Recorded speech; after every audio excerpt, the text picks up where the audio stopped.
Hola, ¿qué tal? Bienvenidos.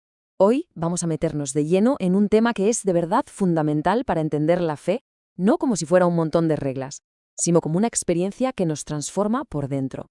Hablaremos de la diferencia entre dos pactos que definen dos formas completamente distintas de vivir la espiritualidad. Y para arrancar, lancemos una pregunta que es la base de todo. ¿Qué significa realmente el Evangelio? Para muchos la respuesta puede parecer bastante clara, pero ya os adelanto que la perspectiva que vamos a explorar hoy, a lo mejor le da una vuelta completa a esa idea. Porque, seamos honestos, ¿verdad? Para muchísimas personas, la experiencia con la fe ha sido más bien como una losa. Se ha visto como un sistema de prohibiciones, un no detrás de otro, o como un perfeccionismo agotador que es imposible de alcanzar. Para algunos, incluso ha sido una fuente de manipulación, de abuso, reduciéndolo todo a una simple estrategia para no ir al infierno o a una lista de cosas que hacer para ganarse la salvación. Y aquí es donde la cosa se pone interesante y quizá un poco chocante. La fuente en la que basamos este análisis afirma lo siguiente: caer de la gracia no tiene nada que ver con cometer un pecado. Esta idea, claro, choca de frente con lo que muchos hemos oído siempre y nos obliga a preguntarnos, entonces, si no es pecar, ¿qué es exactamente caer de la gracia? Bueno, pues para encontrar la respuesta, resulta que la propia Biblia nos da una clave increíble. Nos cuenta una historia, una alegoría que usó el apóstol Pablo para que viéramos la diferencia entre estos dos caminos de una forma súper clara. En el corazón de esta historia tenemos a dos mujeres, dos madres de la historia de Abraham, Agar, la esclava, y Sara, la mujer libre. Y aquí está la genialidad de Pablo. Nos dice que ellas son mucho más que personajes históricos. Representan dos pactos, dos realidades espirituales que son como la noche y el día. Vale, pues vamos a desgranar el primer pacto, ¿de acuerdo? El que está representado por Agar y su hijo Ismael. Este se basa en algo muy concreto. La Biblia dice que Ismael nació, y atentos a la expresión, según la carne. ¿Y esto qué quiere decir? Pues muy sencillo, que su nacimiento fue el resultado de un plan humano, de la iniciativa de Abraham y Sara para ayudar a Dios. Fue un nacimiento corriente, basado en la capacidad y el esfuerzo de las personas. Nada de milagroso. Este pacto se asocia directamente con el monte Sinaí, donde se entregó la ley. ¿Y a qué lleva? Pues según Pablo, a una especie de esclavitud espiritual. Se basa en intentar cumplir cientos de leyes. Y su propósito real no era salvar, sino todo lo contrario. Era como un espejo que nos mostraba lo incapaces que somos de ser perfectos.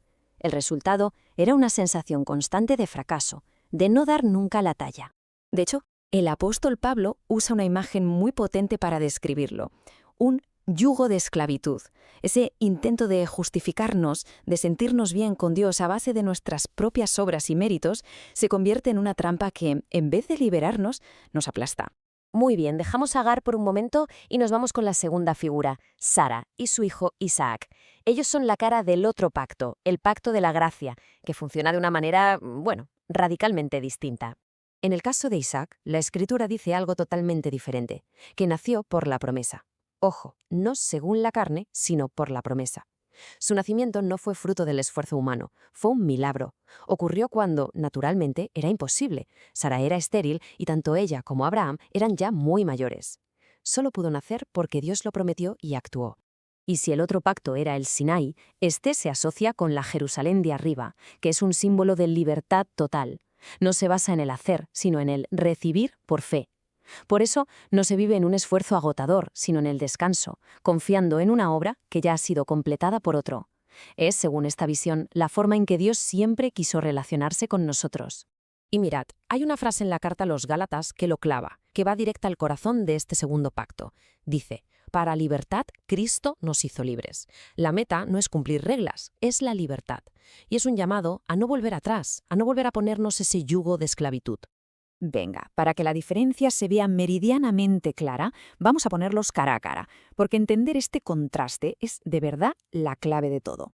Fijaos qué bien se ve aquí el contraste. Por un lado, tenemos un pacto que nace del esfuerzo humano, de la carne, y su resultado es la esclavitud y el agobio. Se basa en hacer, hacer y hacer, y te deja con una identidad de esclavo. Pero por el otro, ¿qué diferencia?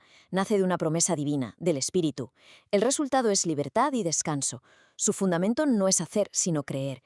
Y la identidad que otorga no es de esclavo, sino de hijo. Y ahora sí, con todo esto ya sobre la mesa, volvemos a esa frase del principio que nos dejó pensando. ¿Qué es entonces caer de la gracia? Pues, según este texto, no es tropezar y pecar. Es el acto de, después de haber conocido la libertad en Cristo, volver al sistema antiguo. Es intentar justificarse por méritos propios, volver a confiar en el esfuerzo personal, en lugar de confiar en la promesa de Dios. ¿Vale? Y todo esto, que puede sonar muy teórico, ¿en qué se traduce en nuestro día a día?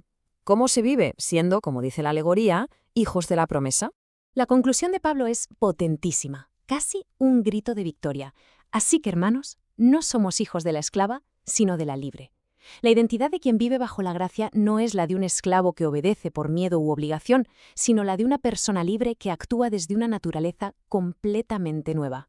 Y esto nos lleva a lo práctico, a lo tangible. Vivir en esa libertad significa aprender a confiar en la guía del Espíritu, no en nuestro propio esfuerzo.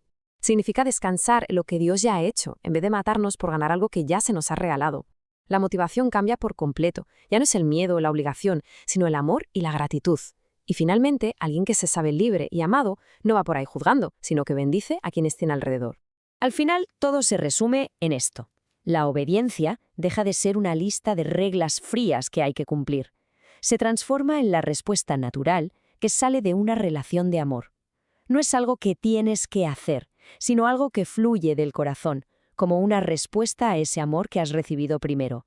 Y me gustaría terminar con una pregunta, una para que cada uno se la lleve y reflexione con calma. Al mirar estas dos formas de vivir la fe, la del esclavo y la de la persona libre, la del esfuerzo agotador y la del descanso confiado, ¿cuál de los dos pactos es el que, honestamente, está definiendo la experiencia personal? Quizá, solo quizá, la respuesta sea el primer paso hacia una libertad mucho más profunda.